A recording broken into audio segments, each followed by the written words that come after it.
Yan po mga kapatid, magandang gabi po sa inyong lahat, at narito naman po ako at aking ituturo ang part 2. Yan po about sa kumbate espiritual. Ayan, yung una po na itinuro ko sa inyo about po sa devotion po yun. Yun po yung mga hanapin ninyong mga orasyon. Yun po. Tapos yung part 2 about sa kumbate. Aking ituturo sa inyo ang mga pamamaraan kung paano malalaman kung ang tao ay mayroong sakit espiritual o physical, mga kapatid. Ang unang-una, pagharap pa lang o pagdating ng pasyente, malalaman ninyo ang aura o ang kalagayan ng pasyente, kung yan ba ay may sakit o wala, o yan ba ay nagpapanggap lamang na magpapagamot sa inyo. At makikita naman ninyo yan sa aura, mga kapatid, sa kinikilos o sa salita. Yan, bago pagdating ng inyong pasyente sa inyong bahay, ay tignan po ninyo mga kapatid yung kanyang kinikilos at saka yung kanyang galaw, yung mga pamamaraan dyan para malaman ninyo. At pangalawa, syempre papaupuin ninyo ang inyong pasyente. Titignan ninyo sa pamamaraan ng para makumpirma kung may kulam o may barang. Ang unang-unang gagawin ninyo mga kapatid, titignan ninyo dito, pagpantayin po ninyo dito, yan, at saka yung magkabilang kamay, tapos pagpapantayin po ninyo, yan. Tatawagin po ninyo yan mga kapatid, yung may orasyon po na panawag dyan para hindi po matakas, para hindi po tumakas yung mangkukulam. At ituturo ko rin po yung mga ano na yan, yung panawag na yan, para makumpirma natin kung merong gumagambala sa ating pasyente. Ito muna yung ating ano muna, yung bawat proseso. Tapos pagkatapos nito, isusunod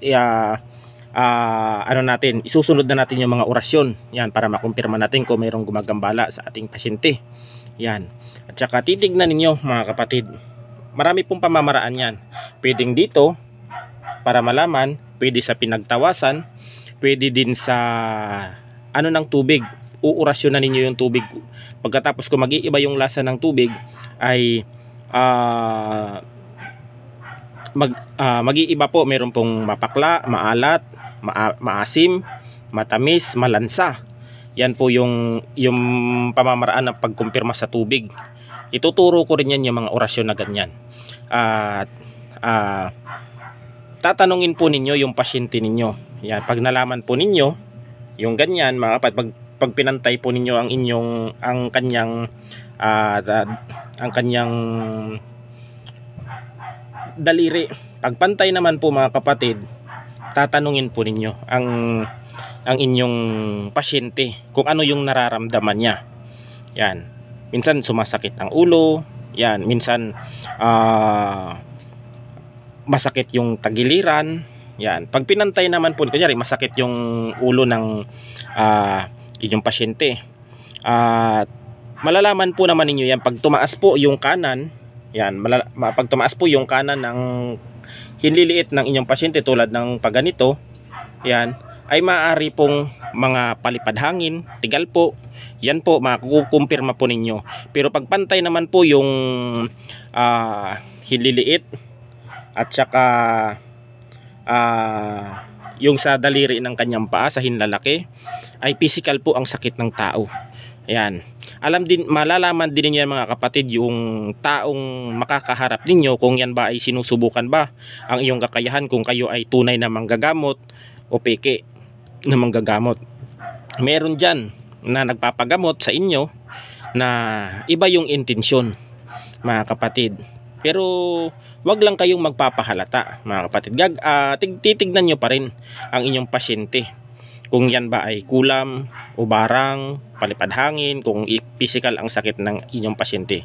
Pagpantay po ang daliri, ang hililiit na daliri ng inyong pasyente, at yan po ay tatanungin po ninyo na mga isang linggo nang pabalik-balik ang sakit ng kanyang ulo, at pantay naman yung daliri. Pag sinubukan ninyo ang pinagtawasan, ay wala kayong nakikita, clear naman kung susubukan niyo sa tubig, ay papuntahin po ninyo sa doktor, dahil maaaring ang sakit ng ang pasyente ninyo ay physical, na kailangan na agarang lunas o malapatan ng medical na reseta ng doktor tulad ng mga gamot na irereseta sa kanya. Hindi po lahat kasi mga kapatid, ang sakit ng isang tao ay puro kulam. Maaring physical din ang sakit ng isang tao dahil minsan ay abuso din sila sa kanilang katawan.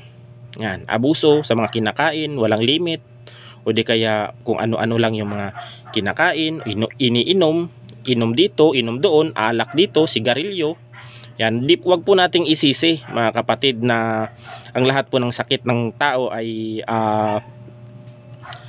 akulam. Yan, para maragdagan po ninyo ng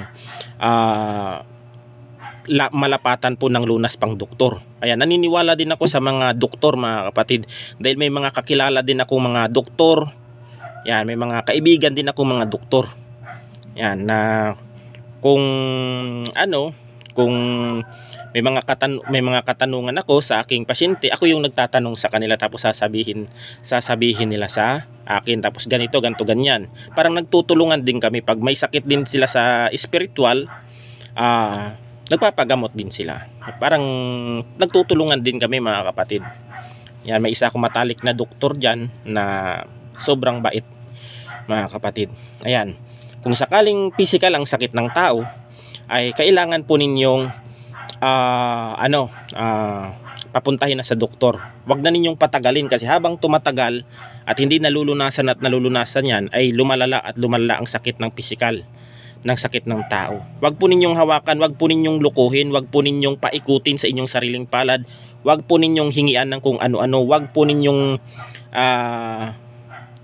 paikutin na sabihin, kahit physical ang sakit ng tao, sabihin ninyong spiritual, tapos hihingian ng kung ano-anong mga amulet, kung ano-anong mga ritual o pera, kung ano man, para lang maipamukha. Kasi po kawawa ang tao. Kawawa ang tao mga kapatid, kung ang gagawin ninyo sa tao na yan ay lulukuhin ninyo.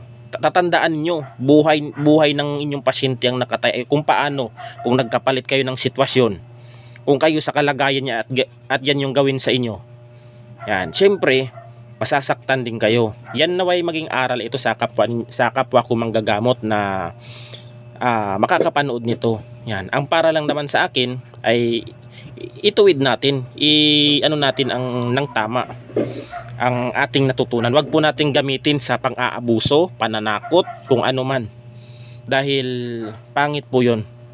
May karma po yun mga kapatid pag ganyan po ang ginagawa ninyo. Kaya minsan may mga manggagamot na hindi umaasenso kasi nga ginagamit nila sa katarantaduhan ang kanilang ginagawa. Yan, dinadaan sa panluloko, kung ano-ano pang yung mga ginagawa nila. Yan, ipadala niyo sa doktor. Ang pangalawa, kung ano na mga kapatid, kung nalaman ninyo na kung physical man ang sakit ng kung spiritual man pala yung sakit ng tao, kung tatanungin niyo mga kapatid ang pasyente kung babaklasin lang ba yan, kakalasin lang, o pasasampahin sa kanila. Kasi mga kapatid, pag pinasampa ninyo sa inyong pasyente ang gumagambala at yan ay natatakot, kinakabahan, useless po yun mga kapatid. Hindi po papasok ang gumagambala sa kanyang portal o katawan sa katawang lupa niya dahil kinakabahan siya. Kasi once na tinawag ninyo ang gumagambala, kung yan ay natatakot, kinukontra na yan para hindi makapasok yung espiritong gumagambala. Ayan po. Kayong iba, tinatanong ko muna kung yan ba ay kakalasin lang, lulunasan o papasampahin. Kaya minsan sa mga pasyente ko nagtatanong sila, bakit daw po sa 5 pasyente ko isa lang ang pumapasok? Kasi po hindi po lahat ng ating pasyente ay bukas po ang kanilang portal. Yan po, meron pong iba na pag tinawag nyo, pasok agad yung mga espiritong gumagambala. Merong iba na hindi naman napapasukan. Kaya ang ginagawa ko dyan, kinakalas, nilulunasan, at dinadaan ko sa tamang proseso ng gamutan sa spiritual. Lalong-lalo na pag matagal na ang sakit ng tao, ay dapat talaga due process tayo. Proseso yan mga kapatid, ang gamutan dyan. Hindi tayo isang Diyos na paghipo natin sa ating pasyente, paghawak natin sa ating pasyente ay gagaling agad. Yung iba, pag mas lalong malala pa ang sakit ng tao, ay ginagamitan ko po yan ng mga halamang gamot o herbal na mga siyempre ang mga napag-aralan ko rin na mga halamang gamot upang ilulunas o ilalapat sa ating pasyente. Kung sakaling kumbate espiritual naman mga kapatid, kung sakaling labanan kayo sa espiritual, kung matawag man ninyo ang gumagambala sa pasyente, mangkukulam, mambabarang, unang-una sa kapwa ko manggagamot, kailangan sa mga baguhan pa lang na gustong mag-aral, kailangan unang-una, bago pa lang pumunta ang inyong pasyente dyan, nakapagdebosyon na agad kayo, nakapagdepensa na agad kayo sa inyong katawan, naprotektahan na ninyo ang inyong nasasakupan, ang inyong pamilya. Kasi kung hindi ka man tatamaan dyan, babalandra yan sa pamilya ninyo. Yan po ang unang-una. Pangalawa, pag kayo ay nakipagkumbate, kailangan ang gagawin ninyo mga kapatid, pag pinasampa ninyo ang gumagambala, unang-una, ang gagamitin muna ninyo mga kapatid, magtagubulag muna kayo sa spiritual, para once na pag tinawag ninyo yan, hindi makikita ang inyong presensya, kasi labanan sa spiritual yan.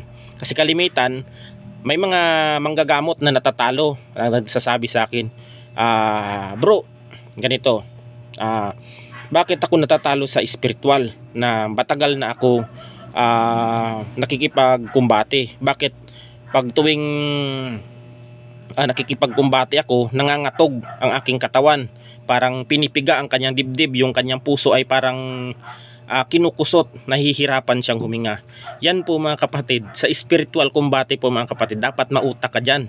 Ang inyong depensa sa katawan dapat kumpleto. Yan, dapat ganon. Kung sakaling may tagabulag, hindi ka makikita, di ka mamumukhaan. Kasi pag naaurahan ka niyan, tulad natin, kung may mga third eye man ang mga manggagamot na may third eye, lalong ganun din yung mga mangkukula, may mga ano din yan, bukas din ang kanilang ikatlong mata. Ay paano pag naaurahan ka niyan at naaninag yung ano mo, yan, gagantihan sa'yo, gagantihan ka niyan, aaurahan ka niyan. Mga kapatid, kung ano yung ginagawa mo, ganon, kailangan mo ng tagabulag. Ang pangalawa, magbabakod ka. Yan, pagkaharap mo na, babakuran ka. Ang mas magandang ibakod yan mga kapatid, ang 24 ancianos na nakapalibot sa trono ng infinito. Yan. Yan yung gagawin ninyo. Tapos, pag nakabakod na kayo sa inyong sarili, iihip ninyo sa inyong dibdib at sa nasasakupan ninyo. Iihip ninyo yan. Tapos may nakatagabulag na, nakabakod. Isusunod ninyo ang panawag. Ang panawag na yan ay napaka-importante para matawag ninyo ang anumang uri ng nilalang, mapamangkukulam, mambabarang, yan, manggagayuma, aswang, tikbalang, kapre, diwinde, demonyo, diablo, mga anumang uri na mga nilalang na naghimagsik sa ating Panginoon. Yan. Yung mga matatawag ninyo yan, yung mga matibay dapat na panawag ang inyong gamitin. Yung mga subok, dapat pag humingi kayo ng mga panawag sa subok talaga ng mga manggagamot at saka napapasampa nila yung gumagambala, diyan kayo humingi sa mga maestro ninyo, sa mga master ninyo, sa mga supremo. Diyan kayo mga kapatid, humingi ng mga orasyon na panawag. Yan yung ma-advise ko. At pag natawag na ninyo mga kapatid, wag po muna kayong uusal ng orasyon. Kasi pag ikaw ay umusal ng orasyon at nasaktan yan, pag yan ay binweltahan ka ng orasyon yan at malakas ang depensa nun sa katawan, lalo na yung mga mangkukulam, ay talagang tutuwad ka dyan, tutuwad ang espiritu mo dyan, tanggal ang kaluluwa mo sa katawan. Pag malakas yun, ang unang gagawin ninyo pag napatawag na ninyo sa katawan ng tao, unang-una mga kapatid, pag natawag na, pakuan po ninyo, may orasyon pong pamako dyan. Pag pinakuan po ninyo dito sa kamay, dito sa pag pinakuan po ninyo yan, hindi kahit anong bira ninyo ng orasyon, hindi yan makakalaban kasi nga may pamako na orasyon. Kaya yung iba, nagtatanong yung iba na pag nagpapasampa daw sila, nagwawala daw yung mga pinapasampahan nila pag tuwing sumasanib, kasi nga walang pamako. Talagang magwawala yun kasi nga walang orasyon na pamako sa pumipinsala. Yan. Para hindi makagalaw, kailangan pakuan ninyo yan. Ang mga namiminsala na mga kapre, dewende, tikbalang, para hindi makawala, parang hindi makalaban sa iyo. Kailangan ng pamako. Tsaka, pag napakuan ninyo mga kapatid, isusunod ninyo yung orasyon na panali. Panggapos o panali. Yan, maraming uri ng panggapos na aking mga natutunan. Yung lubid ng kamatayan, kadina ng kamatayan. Yan yung mga panggapos mga kapatid. Panggapos ng panggapos ni Ninyo Jesus. Yan, yun yung mga panggapos niya na dapat igapos po ninyo yung mga orasyon. Dapat may mga tagudin kayong mga lihim na subok. Yan. Para hindi, pag nagapos po ninyo yung gumagambala sa inyong pasyente, hindi po yan, kahit magwala po yan, ay hindi po talaga yan magwawala o ano dyan. Kasi nga, nakagapos siya sa inyong kapangyarihang espiritual. Yan. Pagkatapos, pag napako na ninyo at na nagapos na ang pumipinsala, para hindi na makalaban, wasakin ninyo ang depensa niyan. Ang orasyon na pangwasak. Wasakin ninyo yung mga baluti niyan, mga balabal, mga bigkis. Kasi sa ano yan, may mga ano yan sila, may mga ano yan, yung tinatawag na may mga damit din sila pang spiritual yan. Ganon, wasakin ninyo. Yan. Pagkatapos niyo mawasak yung ano na yon, yung ng orasyon, isusunod ninyo yung diskomunyon. Pag na-diskomunyon po ninyo yon, kahit anong bato, ibira ibinira ng mga kalaban ninyo na mga orasyon na ibabato sa inyo para makaganti. Hindi na po gagana yon, kasi nga na-diskomunyon na ang kanilang kaalaman, ang kanilang alam sa espiritual, ang kanilang ginagawang ginagawang hindi maganda sa iyo, ibabato niyan. Pag kumbating espiritual kasi, batuhan kayo ng orasyon yan. Manggagamot sa mangkukulam, manggagamot sa elemento na gumagambala sa pasyente tulad ng mga kapre. I-diskomunyon ninyo yan. Pag na-diskomunyon ninyo, wala nang kapangyarihan o hindi na makakapagpagana ng orasyon yon, kasi napawalang bisa na ninyo, na-diskomunyon na. Susunod ninyo mga kapatid, susundan ninyo ng rabelta. Pag rabelta, kung ano man ibira sa iyo, balik sa kanya. Ang birada niya, siya din ang masasaktan sa ginagawa niya. Yan. Susundan ninyo ng rabelta. Tapos doon na ninyo susundan ng pamarusa. Parusahan ninyo. Kayo na bahala magparusa dyan kung ano. Kasi kahit anong parusa ninyo dyan, at hindi na yan makakabira sa iyo, kasi nga na-diskomunyon na, kahit maghapon mo pang parusahan yan, lupaypay ang espiritu ng gumagambala na yan sa pasyente. Yan. Tsaka nasa sa inyo kung gigilitan ninyo o magbabago. Kasi sa akin mga kapatid, ang payo ko lang, pag sa spiritual combate, lalo't na't mangkukulam yan, pag yan ay binitawan ninyo, yan, gagantihan. Pag yan ay nakarecover, kasi nga pag yan ay nahuli ninyo at pinakawalan ninyo yan, yung katawan nandun mga kapatid, parang nalulumpo yan dun. Nalulumpo yung spiritual niya dun. Konektado yan sa katawan niya. Paano pag nakarecover yan? Gagantihan kayo niyan. Okay lang kung ikaw ang gantihan, ay kung kayo kasama niya gantihan yung yung pamilya ninyo. Yan ang delikado. Kaya dapat gilitan muna para in case man na kung ano man ang mangyari, kung mabubuhay man siya, may isa pang pagkakataon ang Panginoon upang magbago yung mangkukulam na yan o mambabarang. Kasi nga mga kapatid, pag ginilitan kasi mga kapatid ng manggagamot ang mangkukulam, dalawa lang yun mga kapatid. Maaring mamamatay siya o maaring magkakasakit. Pag siya ay nagkasakit, may chance pa siya mga kapatid na binigyan pa siya ng isang pagkakataon ng ating Panginoon na magbago mga kapatid. Kaya nga, ang manggagamot ang nagigilit, nasa Diyos pa rin ang pagpapasya kung yan ba ay bubuhayin ba yan o malalagutan ng hininga. Yan mga kapatid. ang Diyos pa rin ang hukom diyan kung yan ay tatanggalan niya ng buhay yung mga mangkukulam na yon. Kaya nga ang sinasabi na wala tayong karapatan, Diyos pa rin ang hahatol sa kanila. Basta ginilitan natin, ginawa natin ang ating trabaho bilang manggagamot, pero nasa Diyos pa rin ang siya pa rin ang hatol. Kaya nga ang Diyos ang bumubuhay, Diyos ang pumapatay, Diyos ang nagbibigay ng buhay sa isang tao, Diyos din ang karapatang Diyos din ang karapatang babawi sa ganyang senaryo sa spiritual na kumbate. Kasi nga pag kinulam mo yung isang tao na inosente, tapos nahuli ka, may kabayaran yan mga kapatid. Kasi buhay yung inutang mo doon, buhay din ang kabayaran yan. Yan ang katotohanan dyan. Pagkatapos kung nagilitan na ninyo, ang gumagambala dyan ay ang gagawin ninyo, itatawagin po ninyo ang espiritu ng pasyente. Yan, pabalikin po ninyo yung espiritu ng pasyente sa katawan. Yan ang gagawin ninyo mga kapatid, sa inyong pasyente para bumalik. Pag bumalik na sa ulirat, papainumin ninyo ng tubig na mayroong orasyon na para bumalik ang kanyang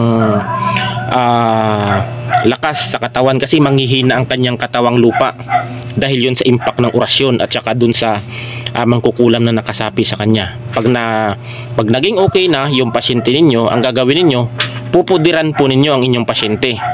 Yan, pupudiran po ninyo, babakuran, para hindi na po mabalikan ng hindi na po mababalikan ng inyong kalaban sa spiritual. Hindi na siya mababalikan, hindi na siya muli magkakasakit pa. Yan. Tapos lalagyan ninyo ng anumang uri ng orasyon na proteksyon sa katawan. Yan.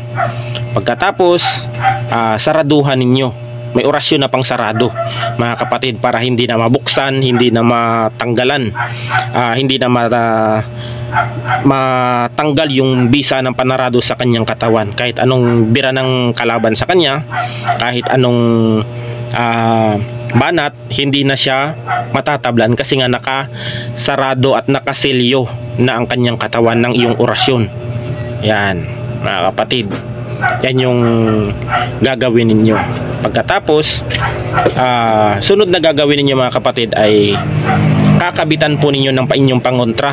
Yan, kailangan po talaga may pangontra, kasi po number 1 po talaga sa pasyente na meron talaga silang pangontra o proteksyon, para in case man na birahin man yan, kulamin man yan, kung meron na silang pangontra ay hindi na sila mababalikan. Makakaramdaman sila ng anumang tusok, sakit, pamimigat ng katawan, pagkaraan ng mga ilang minuto ay nawawala, kasi nga kinukontra at sinasalag ng mga pamproteksyon. Ayan po mga kapatid ang kailangan dyan. Ang sa akin naman, pagkatapos ng aking gamutan, hindi ko naman pinipilit ang aking pasyente kung kukuha ng aking pangontra. Hindi ko tinatakot. Nasa sa kanila na rin kung kukuha o hindi.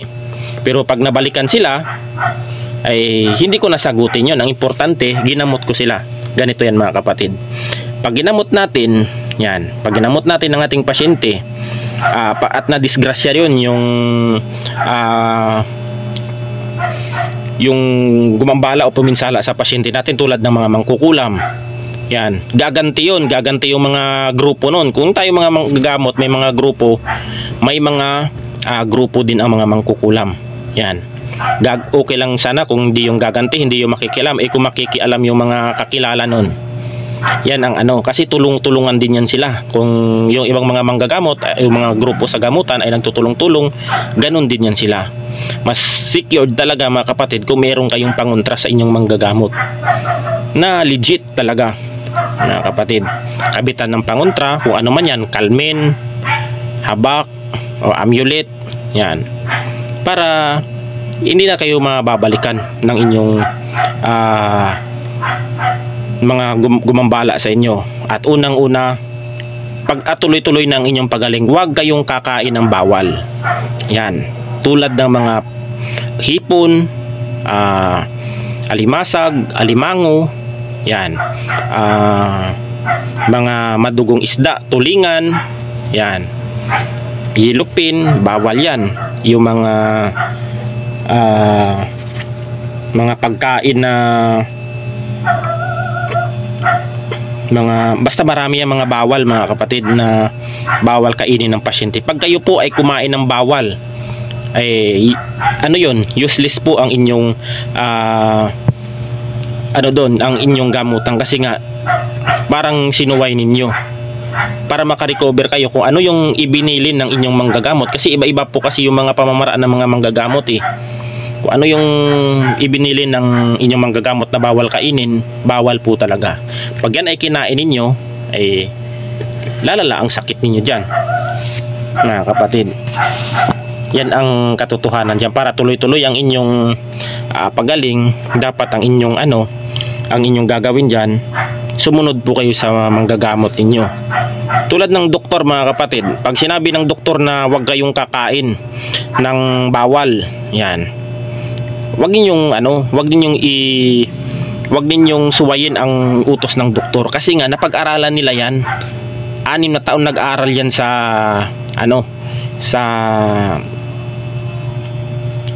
kanilang siyensya, o mga pinag-aaralan nila, 6 na taon. Tapos marami nagtatanong, mga kapatid, pabalik-balik na daw sila sa doktor. Yan. Hindi daw sila gumagaling, mas lalong lumalala yung sakit nila. Umiinom daw naman sila ng gamot. Ito masasabi ko, lalong-lalo na sa mga physical na sakit ng tao, lalo talaga pag physical, mas lalo ko po silang binabara. Bahala sila kung magalit sila sa akin o hindi, umagalit man, bahala sila. Importante sinabi ko yung totoo. Kasi nga, kung umiinom kayo ng gamot at saka kumakain din kayo ng bawal, useless din yun, mga kapatid. Umiinom kayo ng gamot na ganyan yung dosage, tapos yung pagkain ninyo ng mga bawal na pagkain hindi na masalag ng gamot na iniinom ninyo, mas lalong lalala. Bibigay yung epekto ng gamot, papasok yung mga kinakain yung bawal. Kasi kalimitan kasi, mga kapatid, sa panahon ngayon, ang kinakain natin puro chemicals na, kaya mas lalong lumalala ang sakit ng tao. Yan, kaya hindi gumagaling ang sakit ng isang tao, kasi nga kumakain ng bawal. Yan, mas lalo pang lumalala. Kahit anong inom ninyo ng gamot, kung pasaway kayo, ay nasa sa inyo yan. Ganun ako, mga kapatid. Ako sinasabihan ko, hindi talaga gagaling ang inyong sakit, kasi nga kumakain kayo ng bawal. Yan, magalit man kayo o hindi, magalit man kayo sa akin, nasa sa inyo na yun. Ang importante, sinabi ko yung totoo. Yan, hindi ako tulad ng iba dyan na kung ano pa yung mga yan, sasabihin ko kung ano yung aking nalalaman sa spiritual. Ganun ako, mga kapatid, para maging maging tuloy-tuloy ang pagaling ng ating pasyente. Yan, kalimitan, mga kapatid, sa akin, marami ding gumagaling na mga pasyente sa akin. Meron ding hindi gumagaling. Hindi po lahat ng pasyente natin ay gumagaling. Yan, dahil din po, siyempre, lahat din tayo may mga karma din tayong pinagbabayaran. Nasa yun, pag hindi tayo gumaling, wag nating sisihin ang manggagamot. Wag nating sisihin, kasi bago kayo hinawakan, ginawa ng manggagamot ang kanyang lahat ng kakayahan upang mapagaling kayo. Pero kung hindi kayo napagaling, wag ninyong isisi, mga kapatid, dahil pangit po yun. May dahilan ang Panginoon ba't hindi kayo gumaling. Yan, ang Panginoon pa rin ang magpapasya kung kayo ay pagagalingin. Yan, kami ginawa namin ang aming tungkulin, pero nasa Diyos pa rin yan. Kasi kalimitan hindi gumagaling ang pasyente, kasi nga inaasa sa manggagamot ang kanilang dapat na obligasyon, dapat na tulungan nilang kanilang sarili. Huwag ninyong iasa sa aming mga manggagamot. Dapat tulungan din ninyo ang inyong sarili. Ang aming tungkulin ay pagalingin, kalasin, tanggalin ang lahat ng sakit sa inyo sa espiritual. Pero kayo na ang bahalang tulungan ang inyong sarili kung paano kayo makarecover. Alam niyo kung paano kayo makarecover ang sa inyong sarili, ang tamang disiplina sa pagkain, para tuloy-tuloy ang inyong pagaling ang bisyo ninyo, iwasan ninyo. Kung ano man ang bisyo na nag-cause ng inyong sakit na yan, lumala ang inyong sakit, iwasan ninyo yung mga pagkain, inumin, mga sigarilyo na yan, iwasan po ninyo. Yan lang ang masasabi ko, para tuloy-tuloy ang pag-recover ninyo ng mga katawan ninyo. Dahil ang buhay natin mga kapatid, isa lang ang buhay natin. Hindi tayo tulad ng motor na pag may sirang pyesa ay bibili lang tayo dyan sa shop. Ay iba, ang buhay natin ay isa lang. Dapat alagaan natin at mahalin ang ating sarili, ating katawan, dahil yan po ay templo ng ating Panginoon na ibinigay sa atin. Ang ating katawan ay isang kayamanan na dapat pasalamatan, mahalin din ninyo. Yan, wag ninyong abusuhin, dahil yan ay templo ng ating Panginoon na ibinigay yan sa inyo. Kaya mahalin ninyo at ingatan, wag ninyong abusuhin, dahil pag yan ay inabuso ninyo, nagpatangay kayo sa anumang ay maring babawiin ng ating Panginoon ang buhay na ibinigay sa atin. Yan. Kaya nga ang taong umaabuso, pag sobra na, ay yan ang mahirap mga kapatid. Dahil ang lahat ng sa atin ay merong kabayaran. Yan lamang po ang masasabi ko. Yan po yung mga advice at saka yung mga pamamaraan ko sa gamutan. Yan, yung mga orasyon na yan ay ituturo ko rin sa inyo mga kapatid. Tayo ang by level tayo. Yan, unang-una yung mga ganto, unang-una yung mga ganyan, para maging tayo, para ilagay po ninyo sa inyong libreto kung sinong gusto mag-aral sa kumbati spiritual, yung mga orasyon na yan. Yan, tsaka isasabay natin yung reading. Yan, tsaka kung din ako, makapag may budget ulit, ay magpapakabit ako ng internet dito sa aming sa aming bahay dito. Kung may budget lang, yan ang ko, para dire-diretso kahit mag-live man ako, kahit gamutan online, kasi pag sa pag sa load ay mahirap po mga kapatid, paputol-putol ang signal, paputol-putol yung live ninyo. Kaya yung video na ito ay ni-record ko lang, i-edit ko, tapos i-upload ko sa aking YouTube at saka sa Facebook page ko. Ayun lang mga kapatid, at hanggang dito na lang, at God bless us all. Naway may matutunan kayo sa mga aral na aking ibinabahagi sa inyo. Yan, kung ano man yung mga aral na napulot ninyo sa akin, kung alam ninyong mabuti at nakakabuti sa inyo, gawin ninyong isang aral. Kung mali man, ay hindi ko kayo pinipilat mga kapatid. Lahat tayo ay may kanya-kanya prinsipyo, paniniwala at paninindigan. Nasa sa inyo na yun. Hindi natin hawak ang ng tao.